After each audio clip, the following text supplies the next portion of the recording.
이재명 대통령의 연일 오송 참사를 언급하며 재난 안전 관리를 강조하자 충청북도가 대책을 내놨습니다.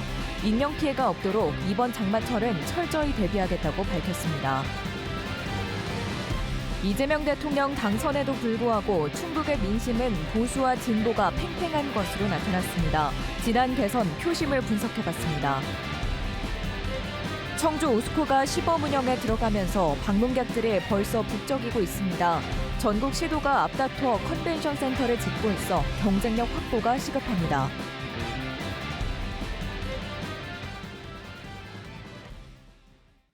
네, 시청자 여러분 안녕하십니까? 계속해서 MBC 뉴스투데이 충북입니다. 장마철이 다가오면서 이 대통령이 연일 재난안전관리를 강조하고 있습니다. 이태원 참사나 오송 참사는 조금만 신경 썼다면 피할 수 있었다며 이 정부는 그런 일이 절대 없다고도 자신했는데요. 한편 충청북도는 이번 장마철은 철저히 대비하겠다며 대책을 발표했습니다. 허지희 기자입니다. 장마를 앞두고 호우 상황에 따라 댐의 운영을 결정하는 한강 홍수 통제소를 찾은 이재명 대통령. 자연재해 예방은 매너리즘에 빠지지 않는 관제 공무원들의 역할이 매우 중요하다며 2년 전 오송 참사를 예를 들며 시설물 관리를 강조했습니다. 이태원 참사도 그렇고 오송 지하차도 이런 것도 보면 조금 신경 썼으면 다 피할 수 있었던, 최소한 이재명 정부에서는 그런 일은 절대로 벌어질 수 없다. 충청북도 역시 여름 장마를 앞두고 도민 안전 대책과 안전을 다짐하는 자리를 가졌습니다. 최근 5년 충북은 풍수해로 인한 재산 인명 피해가 가장 많았다며 여름철 장마 대책을 강조했습니다. 특히 예비특보 단계부터 24시간 3교대로 비상근무를 실시해 인명 피해를 제로화하기로 하고 피해 발생 시 치료비도 지원합니다. 지난해 처음 도입된 자연재난 상해보험도 꾸준히 홍보해서 도민이 혜택을 받을 수 있도록 실효성 제고에 노력하겠습니다. 김영한 충북지사 역시 충북은 자연재해에 구조적으로 취약한 지역이라며 여전히 안전지대가 아님을 강조했습니다. 특히 오송 참사 원인으로 3년이나 걸린 제방공사를 지목하면서 이런 일이 다시는 반복되지 않아야 된다고 말했습니다. 350m 하면은 6개월이면 놔야 된다고 생각합니다. 근데 그것을 3년 동안 끌다 보니까 이런 자연재해를 막지 못한 그런 요인도 있었다. 충청북도는 지하차도 통제 부실 책임으로 현재 공무원 7명이 1년 가까이 재판을 받고 있고 오송 참사 이후 법 개정을 통해 전국의 지하차도에 수위감지 자동 차단기 설치와 통제 명문화가 법으로 의무화된 상태입니다. 2년 가까이 되도록 책임자 처벌과 원인 규명이 마무리되지 않아 여전히 상흔 속에 지내고 있는 충북. 다시 장마는 다가오고 있습니다. MBC 뉴스 허지입니다.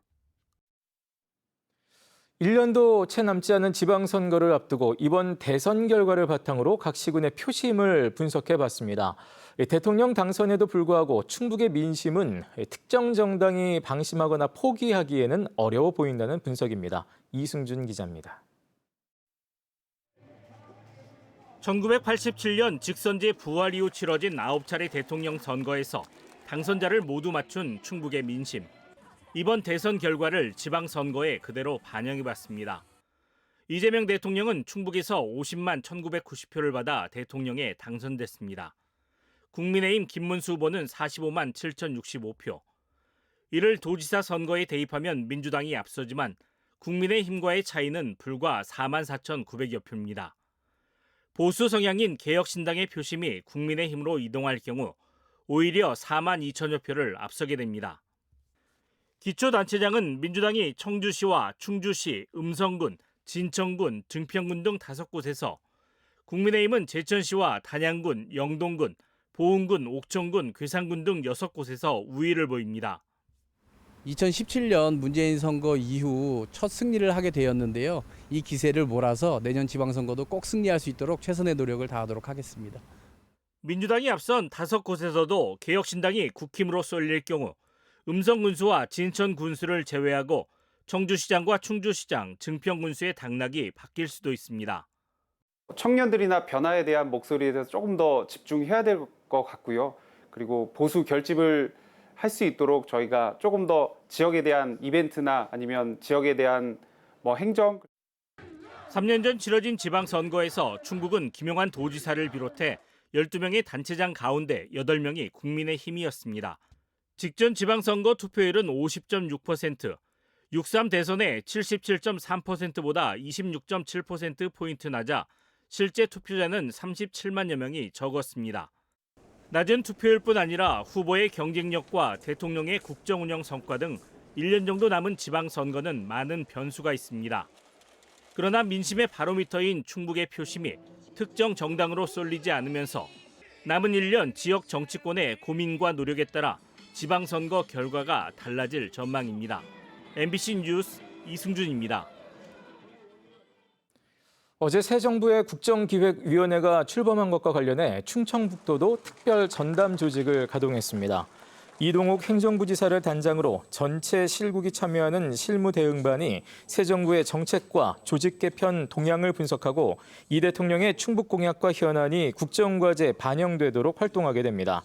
이를 위해 지역 국회의원과 협력하고 충청권 연계 사업도 공동 건의할 계획입니다. 충북 최초의 전시 컨벤션 센터인 청주 오스코가 9월 정식 개관을 앞두고 시범 운영 중입니다. 국내 유일의 고속철도 분기역인 KTX 오송 역세권에 자리 잡은 만큼 대규모 행사를 유치해 지역 경제 활성화에 도움이 되겠다는 각오인데요. 김영일 기자가 보도합니다. 충청 지역 최대 규모로 열리는 건축 박람회 행사입니다. 건설과 건축, 인테리어 관련 업체 92곳이 참여했습니다. 꽉 들어찬 300여 개의 부스에는 쉴 새 없이 밀려드는 관람객들의 발길로 분주합니다. 여러 가지 골고루 많네요. 그래서 그냥 구경하면서 내가 필요한 거 있으면 딱 그것만 살 수도 있는 거고. 저희 혼수 구매하러 왔는데 저희 소파랑 침대 체험하고 직접 만져보고 이런 행사가 있는 게 좋은 것 같아요. 앞서 지난 7일부터 이틀 동안 열린 만화 관련 행사에는 무려 만여 명이 다녀갔습니다. 오는 9월 개관을 앞두고 시범 운영에 들어간 청주 오스코. 지하 1층, 지상 2층 규모로 전시장과 회의실, 미술관 등을 갖춰 8,700여 명까지 수용할 수 있습니다. 이런 걸 보려면 저는 거의 서울로 많이 왔다 갔다 했었는데요. 근데 이제 가까운데 이렇게 생겨가지고 볼 수 있는 게 일단은 좋은 것 같아요. 앞으로도 세계 로봇 올림피아드 한국 대회와 베이비 페어 그리고 각종 학회도 줄줄이 예정돼 있어 개관 첫 해 방문객만 56만 명, 경제적 파급 효과는 800억 원을 무난히 넘어설 것으로 기대됩니다. 지속적인 행사가 상담이 이루어지고 계약이 지금 진행되고 있어서 56만 명은 좀 더 초과하지 않을까 기대합니다. 방문객들이 늘면서 벌써부터 지역 경제에도 불을 지피고 있습니다. 아무래도 많죠. 비즈니스 차원으로 그런 손님들이 더 많이 늘은 것 같아요. 전에보다. 그런데 굴뚝없는 황금 산업으로 주목받는 마이스 산업은 그만큼 경쟁도 치열합니다. 현재 전국적으로 운영 중이거나 건립을 준비 중인 컨벤션 센터는 모두 22곳. 전국 17번째 마이스 산업 후발주자인 청주 오스코로선 경쟁력 확보가 시급합니다. 역사권 개발이 늦어지면서 주변이 허허벌판인 상황에서 오송역과 접근성을 높여야 하고 부족한 숙박시설과 상업시설도 서둘러 확충해야 합니다. 5년 전 KTX 역세권에 문을 연 울산 전시 컨벤션 센터 유에코의 경우 주변 기반시설 부족 등의 이유로 해마다 가동률이 떨어지고 있습니다. 숙박이든 아니면 먹든 즐기든 마시든 모든 게 다 어우러져서 그 안에서 해결이 될 수 있게끔 연계되는 기능들을 좀 갖추어 주는 게 좀 필요하다고 생각합니다. 청주 오스코가 각종 대규모 행사 유치를 통해 지역 경제를 활성화하고 도시 가치를 높일 수 있을지 주목됩니다. MBC 뉴스 김영일입니다. 청주를 생산기지로 하고 있는 LG화학 워터솔루션 사업이 매각됩니다. LG화학은 최근 이사회에서 워터솔루션 사업 양도를 결의했다고 공시했습니다. LG화학은 핵심 육성 사업인 3대 신성장 사업에 역량과 리소스를 집중하기 위한 포트폴리오 조정이라고 설명했습니다. 이에 대해 노조 측은 매각된 수처리 사업부 노동자들의 고용 보장과 함께 더 이상의 고용 불안이 없도록 회사 측의 노력을 요구했습니다. 지난달 준공을 마치고 개통 준비가 한창인 청주 고속버스 터미널에 대해 현장 점검이 실시됐습니다. 청주시는 오는 20일부터 운행을 시작하는 고속버스 터미널의 주차와 승하차 동선, 또 안전관리 체계 등 전반적인 운영 준비 상태를 점검했습니다. 5년 동안의 현대화 사업을 마치고 오피스텔과 공동주택, 판매시설 등이 입주한 청주 고속버스 터미널은 서울과 경부, 부산 등 5개 노선에서 하루 99차례 버스를 운행하게 됩니다. 세종이 사는 30대 여성이 유방암 진단을 받고 조직의 일부를 떼내는 수술을 했는데 뒤늦게 암이 아닌 것으로 드러나는 황당한 일이 벌어졌습니다. 조직 검사 과정에서 여성의 검체가 엉뚱한 사람의 것으로 뒤바뀌었습니다. 이혜연 기자가 전해드립니다. 신혼생활을 이어가던 30대 여성의 가슴에 깊은 수술 자국이 남았습니다. 지난해 9월 세종의 한 의원에서 유방암 소견을 받은 여성은 종합병원으로 옮겨 조직 일부를 떼내는 수술을 받았습니다. 치명성 유방암으로 이제 확인이 된다고 말씀하셨고 정확한 기수는 이제 상급병원에 내원해서 전체 검사를 받고 나서 종합적으로 판단하에 알 수 있을 거라고.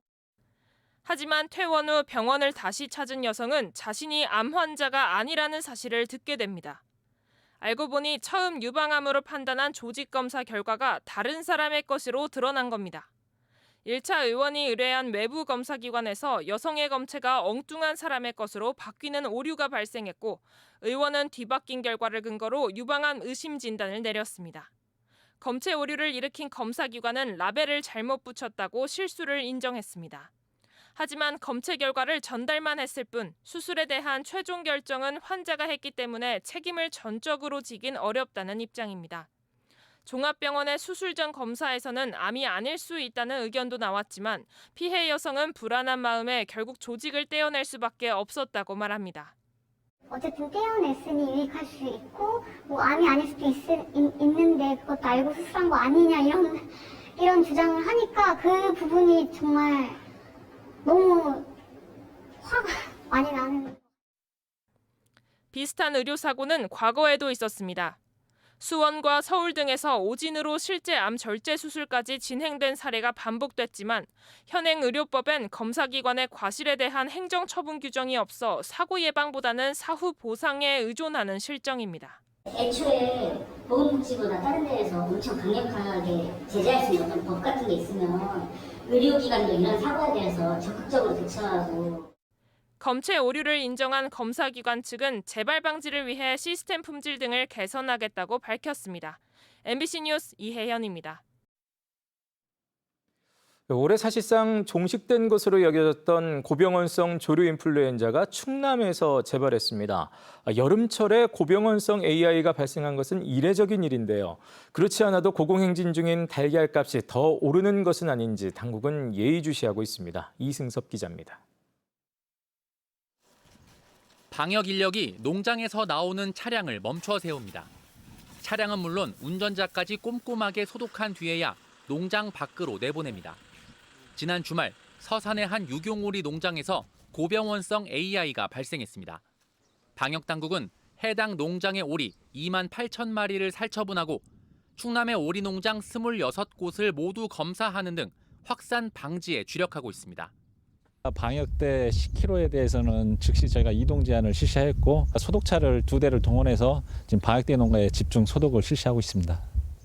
국내 고병원성 AI는 아산의 토종닭 농장에서 나온 지 56일 만에 재발했습니다. 주로 겨울철에 발생하는 고병원성 AI가 여름철에 나타난 건 매우 이례적인 일입니다. 지난 20여 년 동안 있었던 고병원성 AI 가운데 여름철 사례는 3.6%에 불과하고 6월에 발생한 건 8년 만입니다. 겨울 철새의 북상이 예년보다 지연되었고 특히 충남 지역에서 철새가 많이 확인된 것이 여름철 발생의 원인으로 분석됩니다. AI에 감염된 철새가 농장 주변을 오염시키고 차단 방역이 미흡한 농장에서 발생하고 있는 것으로 추정이 됩니다.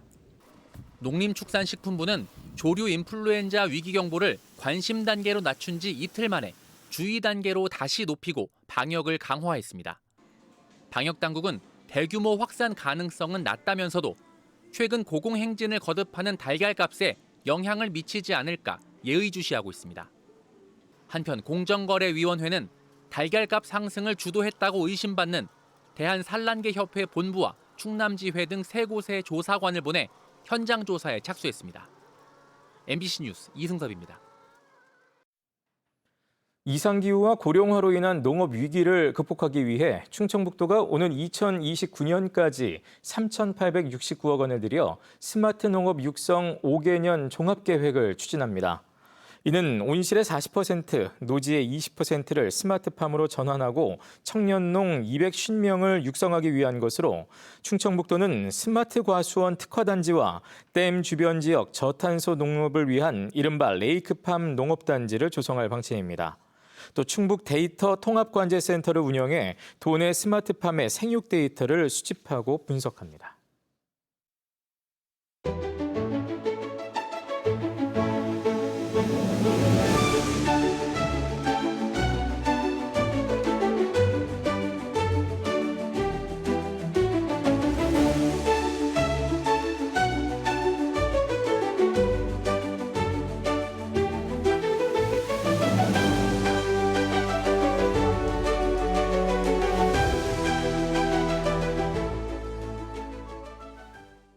병원 금고에서 수천만 원을 훔친 사무장이 법정 구속됐습니다. 청주지방법원은 지난해 3월부터 8개월 동안 청주시 분평동의 한 병원 원장실 금고에서 현금 6,400여만 원을 훔친 30살 남성에게 징역 1년 4개월을 선고하고 법정 구속했습니다. 이 남성은 병원 사무장 겸 방사선사로 일하면서 우연히 금고 비밀번호를 알게 돼 이 같은 범행을 저지른 것으로 조사됐습니다. 재판부는 고용주의 신뢰를 배반해 범행을 저질렀고 피해 회복이 되지 않은 점을 고려했다며 양형 이유를 설명했습니다. 충북교육청 개청 이래 처음으로 여성 3급 부이사관이 탄생했습니다. 충북교육청은 7월 1일자로 최영미 충북교육도서관 부장을 3급으로 승진시켜 충북학생수련원장으로 발령했습니다. 이 밖에 충북교육청 행정국장에는 박영균 행정과장이, 충북교육연구정보원장에는 이찬동 총무과장이 3급으로 승진 발령됐습니다. 한편 이번 인사에서는 6명이 4급으로 13명이 5급으로 승진했습니다. 중국 랴오닝성 번시시와 현지 중의학업계 8개 기업이 오는 9월에 개최되는 2025 제천 국제 한방천연물 산업 엑스포에 공식 참가합니다. 지난 12일부터 나흘 동안 번시시를 방문한 김창규 제천시장은 엑스포 공식 초청장을 전달하고 한방 천연물 산업의 교류 확대 방안을 논의했습니다. 번시시의 참가 확정으로 한방 엑스포에 참여할 외국 도시는 10곳으로 늘었고 외국 기업도 56곳으로 확대됐습니다. 2025 영동 세계 국악 엑스포 조직위는 어제 충청권 4개 시도의 국민운동 단체들과 성공 다짐 대회를 열었습니다. 네, 뉴스를 마칩니다. 고맙습니다.